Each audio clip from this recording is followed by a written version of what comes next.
So I know that you guys said that you don't. Well, you said you don't like cheese, and you said that you're full. But you guys really need to try this, like creamy. I don't even. It's like blueberry goat cheese. It's so good. Does it taste sweet? I'm technically lactose intolerant, but I love cheese. Oh so shit!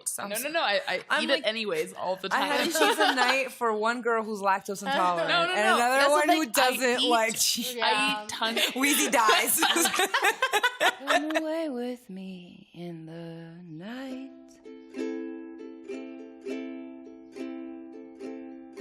Come away with me. And I will write you a song. So, welcome and good evening to tonight's episode of Midnight Falafel. And tonight we've got, so at the table we've got some cheeses. I really genuinely don't know what it is. And then around the table we have, as always, our gracious, patient, wonderful host, Nathan, and then Moxie, yours truly, and then Ashley and Weezie. Welcome. Can you guys tell me a little bit about your, we're going to start tonight with educational backgrounds. Okay, highest form of education was some undergraduate school. Okay, so you went to high school? Yeah, I went to high school. Graduated high school? Public high school, and then I graduated, and I had applied to like 12 colleges, and I was all about going to college. And then surprisingly enough, I was in college for basically a year and a half to 2 years. Doing what? What kind of study? Yeah. So I went to a liberal arts college, and I didn't like declare a major before I left, but I was leaning towards international studies and like a minor in media studies. And then I dabbled in like designing my own major. I was, trying to create something that I then realized didn't exist at my school, which is part of why I left. But okay, yes. Okay. And what about you, Ashley? What's your education background? I have been through all of elementary school, middle school. Okay. I graduated high school. All right, cool. I love how you're like, graduate elementary, go me. Good. No, for some people that actually can be like a huge fucking feat. And I did do 1 year of undergrad. So you graduated high school. I missed yes, that. I did graduate high school. And actually for me, that's a big thing because a lot of people in my family didn't. Oh, okay. And then I did 1 year undergrad at Academy of Art, University in San Francisco. Oh, well, I did the online program. But similar to Weezie's story, for me, I just found like what I was searching for, what I wanted to do with my life, I couldn't find, sitting at my computer, like doing these sessions and whatnot. So actually when I came to San Miguel is when I dropped out. Oh, okay. So my situation is I did graduate high school as well. I actually went to a magnet school, which means nothing, but, except we can say that we went to magnet school. And then I went to actually the university in Guanajuato, got a licenciatura en enseñanza del inglés, which sounds really complicated, but it's just a bachelor in ESL education. And then my master's I got in a University of Santa Monica in California, and I got it in spiritual psychology. Yeah. So tell me a little bit about why you guys quit school. Well, for me, and similar to what Weezie said, I was all about school. Like when I was a first grader, I was hell bent on being the first African American woman president. Like I had all planned out. I was going to go to law school, become an attorney, and then be a senator. And it's just like as I grew up and I kind of saw like this education wasn't really teaching me anything that I really wanted to know, So yeah, once I finally got to going to college, I was living in San Diego, and I was like working full time, doing these classes online, and I just felt drained of like who I was, like that this little piece of paper, like everyone counted on having, like did I really want it, like and if I did want it, was it worth being in debt years later, like trying to pay it back for me? So I don't know. I kind of made a conscious decision that I was just going to stop, and I'm from Montgomery County, so it's like my friends are from very affluent backgrounds and neighborhoods. So for them, like, college is like, the one way to go. And so when I did drop out, one of my closest friends, like, was just so distraught and, like, thought I was making the hugest mistake of my life. Did that make you doubt yourself at all? Or were you it did, actually. It did. And I went to school a few different times. Because first I went to community college back home because at first I was like, well, I don't really know if I want to go. And so when I finally made the decision, like, hey, like, fuck it. I really don't want to do it. Like, I'm not happy doing it. Like, yeah, I let a lot of people down, even my mother, who to this day is like, you want to be a dancer? What the fuck? She thinks it's so ridiculous. But for me, it it just wasn't worth it. And that education, it's like what they're teaching you a lot of times. What were you studying? Like, what was the... I was studying advertising. Okay. So yeah, and again, I wanted to try and do something creative. That's I'm cool. a creative Yeah, individual. that's a I cool love career. words. But it was like I wasn't really learning anything, you know? Like, and I Did you enjoy any aspect of going to school? I enjoy knowledge. I'm kind of a know-it-all, so I enjoy knowledge. I enjoy feeling like I can like one up somebody on knowing something. No matter on what information you you just like learning. I just like learning. But the idea of having to sit there for the next 4 years and think about going to grad school and then like all that money that I'm gonna put myself in debt for, and like the job like fields are so competitive, like it just like no, like all I actually want to do is dance. That's all I want to do. So so I did. I made that decision not to go back. I think especially for millennials, we are kind of on this brink of this place where, you know, we don't think education or secondary education is as important as, you know, some of our older generations that, like, you know, for them it was like you weren't going to get out of, like, you know, working that shitty laundromat job unless you had some type of degree. Like, now I think the world is so different and people are just more creative that, especially millennials, we're breaking out of that little hole, like college. And also, I personally think it's just a fucking money show. Like I see, no offense, I've seen some not as intelligent individuals go to school and just waste a shit ton of money, and it's just like like especially private education, like it's just a money show. Well, that's in my humble opinion. If you go to school and you love it, do it. Yeah. Weezie? Basically, through elementary, middle school, and high school, my parents, they've always been their own boss as like entrepreneurs and like creating their own projects and figuring it out and getting funding and all this stuff. And my mom had been a big believer in like learning outside of the school walls.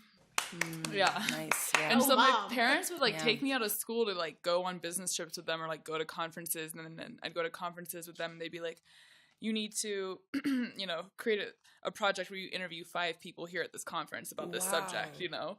And I'd be like the youngest person in the conference, and it was intimidating at first, but then, I realized, people really want to hear my opinion, even though I'm a younger person, and why are we all sequestered in school when there's like real life happening outside and our opinion matters?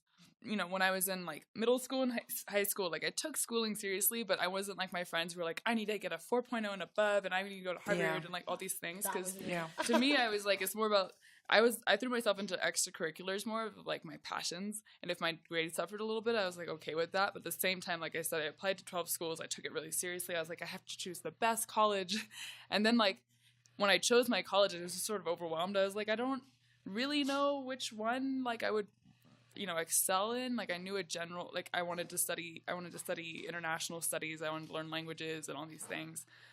So anyways, I ended up choosing this school, Pitzer College. And it's like this small liberal arts school, like east of LA, very suburban. It's like 1,000 students. Everyone stays on campus. Wow. And like it's very radical in a lot of ways. And like you're studying a lot of social issues, but then you're in this bubble of like being only on that campus. And it's like, retrospectively, I think I should have gone to school if I would do it over again in like a city where like the city itself is like a campus and you're like learning outside of school. And so that was kind of like one thing. And it was a very expensive school. Like I got aid, but it was still a lot of money. And going into it, I remember my parents being like, college is really important. Don't worry about money. Like this is, like you'll pay it back. Everyone takes out loans. But retrospectively, I wish I'd really thought about that a bit more. Yeah, well, because I don't think they realized that what it was like before. Like, yeah. And or like, what it was going to be like, rather. Exactly. And like Ashley was saying earlier, back, it was always like college was a bigger deal. The market was less saturated with people who had undergraduate degrees. And so like now like the undergraduate degree is like a high school degree, and then you need your master's and all these things. And I was hearing from friends who are graduating, I'm interviewing at all these companies, and they like are, they're cool with the fact that I have an undergraduate degree, but now they want to see experience, but I don't have the experience because I was in school. And so it was like this catch-22. Yeah. And then just again, like the debt. And for me in my mind, I was like, I'll either work for nonprofits and make not that much money, or I'll start my own business, and I don't want to be in debt if I want to do that. So when I like really looked at it, I was just like, this is not really adding up. And like my school was very theory based. It was not practical. Like I started taking media studies classes, and it was not like, here's how to operate a camera. It was like, let's discuss like the impact of media and the, you know, in the 20s on society. Fucking which, hippies. Yeah, it was like such a hippie school, and like rich hippies too, who are like, oh, I don't need to go to class. And I'm like, each class is like $1,000. Like, go. But yeah, and then the last thing I'll say, kind of like the tipping point was, I got this grant. There was a class that I took at my school that made the year and a half I spent at that school like completely worth it, because the professor changed my life, changed the way I thought about the world. The class was called Healing Ourselves and Our Communities. And then there was another class similar to it called Resistance to Monoculture. And it was all about like sort of questioning systems and questioning like why we do what we do in society, and like how people sort of resist and like create alternatives. And like we came to Mexico to study in the summer. Aww. And we were studying like indigenous healing methods and, you know, just different ways of living. And I sort of realized, I'm like, I don't need a degree to be happy, and I don't need to follow this prescribed path. Like, I actually know a lot of people who don't have degrees and like still made what they wanted to make in life, you know? And until I know that like my path requires a degree, I'm going to leave school for now, because it'll always be there and I can always go back to it. But I don't want to go like take on a ton of debt and then be like, shit, this isn't what I want to do with my life. And my roommate, she and I both dropped out at the same time. Like, she and I tried to create this like independent study course to study Hindi before we went to India to study abroad. And like we found the professor, we found all the students interested, we found the space on campus, and then like we went to the administration, because they're like, yeah, you guys can set up your own classes and we'll give you credit. And then they like rejected it. It's a fucking cool ass school. It was a cool school. That's the thing. It's a cool school, like, but then they're still very bureaucratic. Yeah. And they were like, no, we won't give you credit because blah blah blah blah blah. And it was just one of those things that's like, I purely like want to learn, and I'm a motivated student, and you're literally handing me this like letter from the president that's like, no, and you're not willing to like meet with us. I don't know, there's like so many things I've just spat out, but it was just like all of these different things, and I'm like, I want to see what it's like to create my own education. So that's what I did. Totally.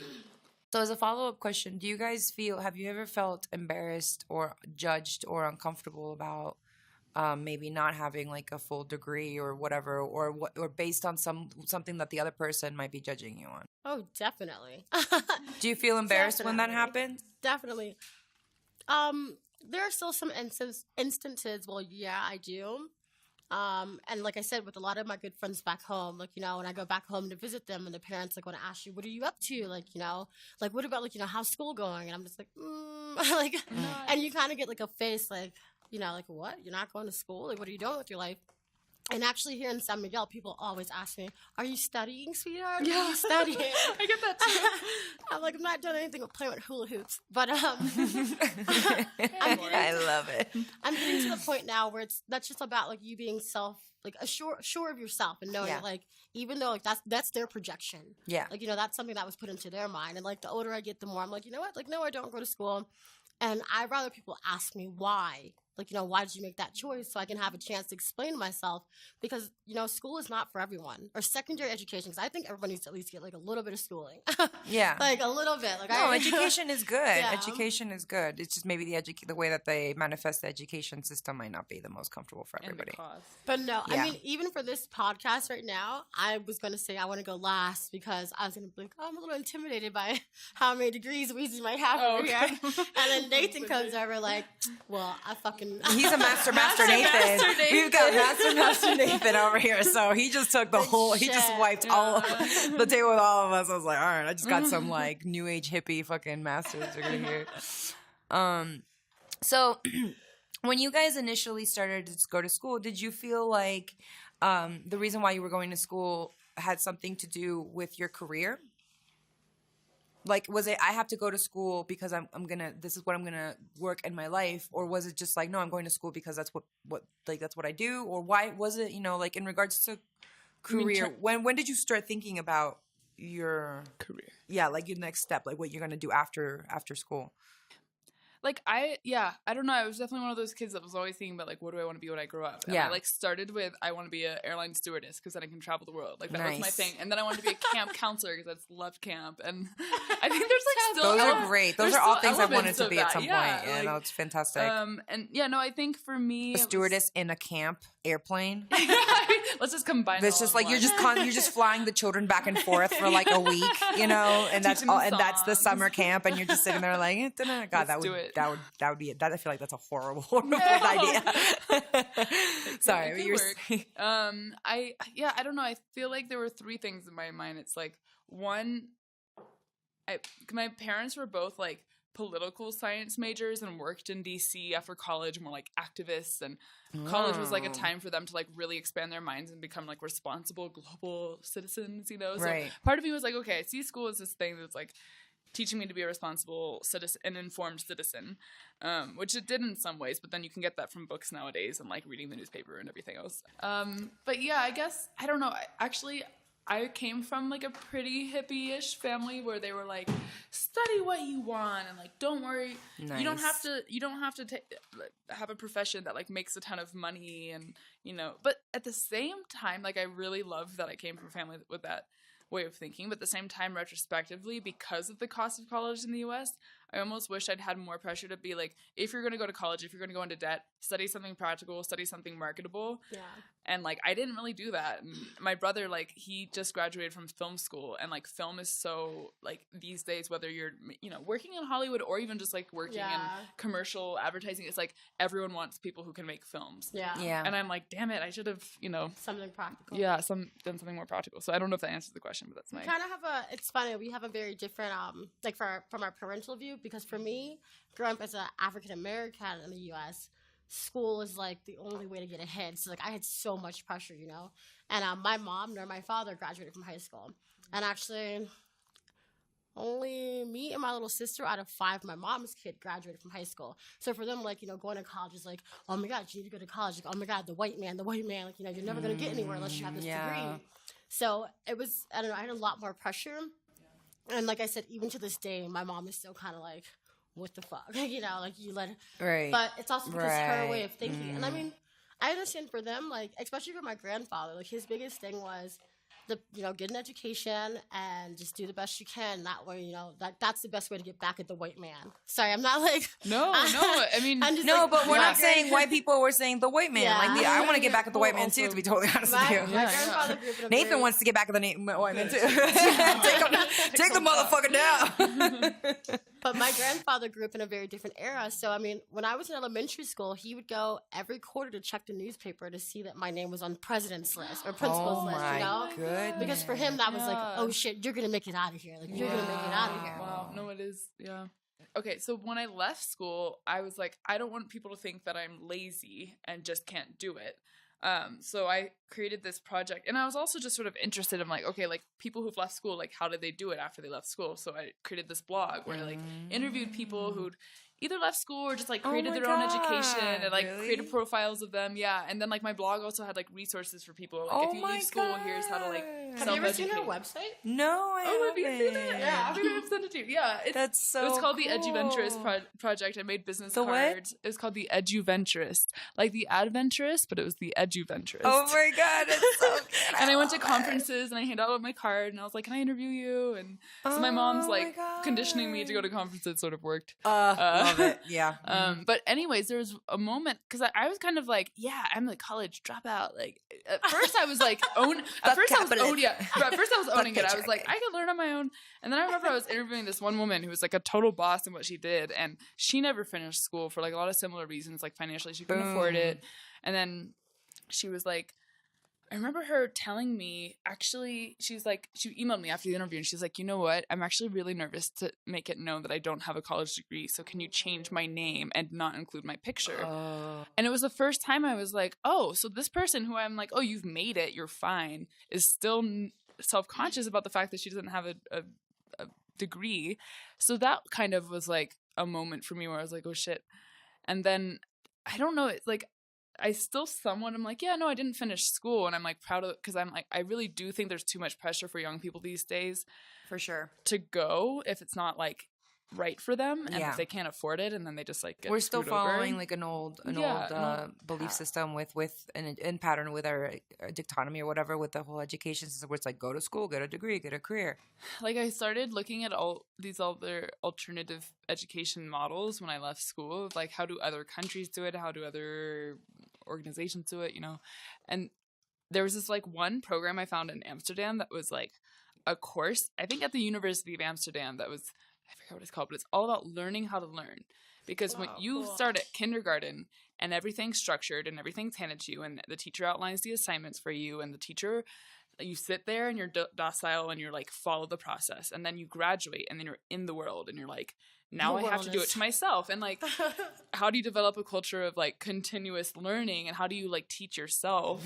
And so I think in addition to, like, okay, what am I interested in? Like, what are my strengths? Like actually having self-reflection in school is so important, but then also like learning how to learn and be like, okay, well, what is education? What is learning? Like, there's not that like kind of, I mean, a lot of schools will have courses around that, but not not many. No, it's not general knowledge or education. So I feel like that would be really important. Totally. I totally agree with that. So how would you say that right now, like, you're doing that, what you were saying? Do you feel like you keep yourself trying to learn and like you be educated and stuff like that? Well, when I started my blog, I did this thing and I kind of wish I'd like kept it up, but I made a syllabus. I made a syllabus for my semester that was like my self-education syllabus. Oh my God. And I found advisors. Like I found this woman. She's super cool. You have to look her up. Her name's Anya Kamenetz, and she now works for NPR as their like education journalist. And she wrote this book that as I left school, I think it was like right before I left school, I read her book and then I was like, okay, another confirmation I need to leave. But it was called DIYU. And it was all about like how people are like self-educating. Do it yourself university. Yeah, okay. Do it yourself. Thanks for clarifying that. Do it yourself university. And like I just found, I was like, okay, by the end of this semester, I'm gonna have read these books. I'm gonna have found an internship in this area. I'm gonna have done yoga. Like it was like all sorts of learning, you know. Wow. And I really wish that I still try to make the intention to do that, because there's so many things in my head where I'm like, I really want to learn graphic design. I want to learn how to DJ. I want to learn to do this. And I don't actually make it happen. Excellent. You know what I think is missing from that project? Accountability. Someone to keep you accountable. Mm-hmm. So if you do, but imagine like doing things like that with little groups. Yeah. Where you're going to you like take classes together and then you find share. Exactly. And then you find the type of people that want to do the same thing with you. And then you have your schedule, and then you have the commitment of you're not going to drink. You're not going to do anything. It's like really like doing this. And then you have different people that you take different classes with because you have different things. And that could totally be I love that. So we agree that the whole 9 to 5 thing, no, that's not our, fuck that. No. And Weezie, 9 to 5. I mean, no, in the scheme of like how it is in the US for me, like when I worked 9 to 5, I had 10 vacation days a year. Mm-hmm. And like, I don't see vacation as just like, I mean, it's like other opportunities to learn and do things in the world. Exactly. And in Europe, they have like, whatever, is it like 6 weeks of I think that's actually another really a factor that I've heard other cultures talk about, and how in American culture, it's very like you work. And it's like, and you like, you wear yourself out, you burn yourself out, you know. I feel like in Japan, I've also heard that it's like that, but like you don't take real vacation. It's modern day slavery, motherfucker. I'm telling you, man. I think it's awful that like, for me, it becomes really sad when your life becomes something where you have to actively be like, I have to take time and care, and like, I have to take time to self-care. I have to like sit there and plan out time to take care of myself, because if not, I'm going to burn myself out. And that just makes no sense to me. If you like what you just heard, follow, like, and subscribe to us on Facebook and YouTube. If you have some spare change and want to support a starving artist community, we have a Patreon page where there's incentives for donations, and we will love and appreciate you forever, never, never, never. All these links will be in the description box below. With that, we bid you adieu at Midnight Falafel. Until next time.